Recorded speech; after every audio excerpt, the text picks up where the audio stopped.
গুঞ্জন সত্যি করে অবশেষে পদত্যাগ করেছেন ব্রিটিশ প্রধানমন্ত্রী কিয়ার স্টারমার। সোমবার প্রধানমন্ত্রীর কার্যালয় ডাউনিং স্ট্রিট থেকে এই ঘোষণা দেন তিনি। এ সময় আবেগাপ্লুত হয়ে পড়েন Starmer. Every decision I've taken has been about putting the country I love first. That is why I will resign as leader of the Labour Party. ক্ষমতা গ্রহণের পর থেকেই একের পর এক নীতিগত ভুল ও সংকটে জর্জরিত ছিলেন ব্রিটিশ প্রধানমন্ত্রী। Thank you very much. নির্বাচনী প্রতিশ্রুতির পরও দেশের অর্থনৈতিক প্রবৃদ্ধি নিশ্চিত করতে না পারা, জীবনযাত্রার ব্যয় নিয়ন্ত্রণে ব্যর্থতা আর জনসেবা খাতের সংস্কারে স্থবিরতার কারণে সাধারণ মানুষের কাছে জনপ্রিয়তায় ধস নামে স্টারমারের। এর ওপর যৌন কেলেঙ্কারিতে অভিযুক্ত জেফ্রি এপস্টেইনের বিতর্কিত বন্ধু পিটার ম্যান্ডেলসনকে যুক্তরাষ্ট্রে ব্রিটিশ রাষ্ট্রদূত হিসেবে নিয়োগ দিয়ে বড় ধরনের বিতর্কের জন্ম দেন তিনি। সম্প্রতি এ সংক্রান্ত কিছু নথিপত্র ফাঁসের পর স্টারমারের রাজনৈতিক ভাবমূর্তি ধুলোয় মিশে যায়, যা তার পদত্যাগকে অনিবার্য করে তোলে। Queen Elizabeth II was this.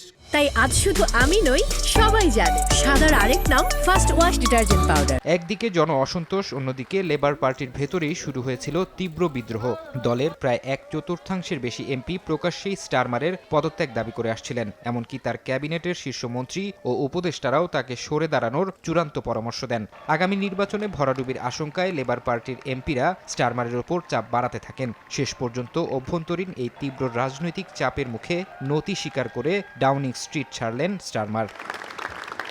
স্টারমারের বিদায়ের পর যুক্তরাজ্যের পরবর্তী প্রধানমন্ত্রী হওয়ার দৌড়ে এগিয়ে আছেন অ্যান্ডি বার্নহাম। 1970 সালে লিভারপুলে জন্ম নেয়া কেমব্রিজ বিশ্ববিদ্যালয়ের এই সাবেক শিক্ষার্থী মাত্র 15 বছর বয়সে লেবার পার্টিতে যোগ দেন। 2001 সালে প্রথম এমপি নির্বাচিত হওয়ার পর টনি ব্লেয়ার ও গর্ডন ব্রাউনের সরকারের সংস্কৃতি ও স্বাস্থ্যমন্ত্রীর মতো গুরুত্বপূর্ণ দায়িত্ব সামলান তিনি।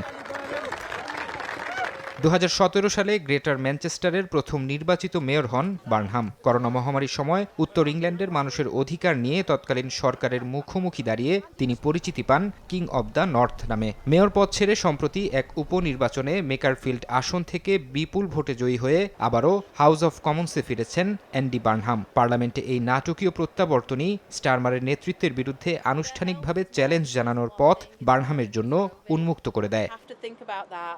ফারহাদ চৌধুরী, সময় সংবাদ।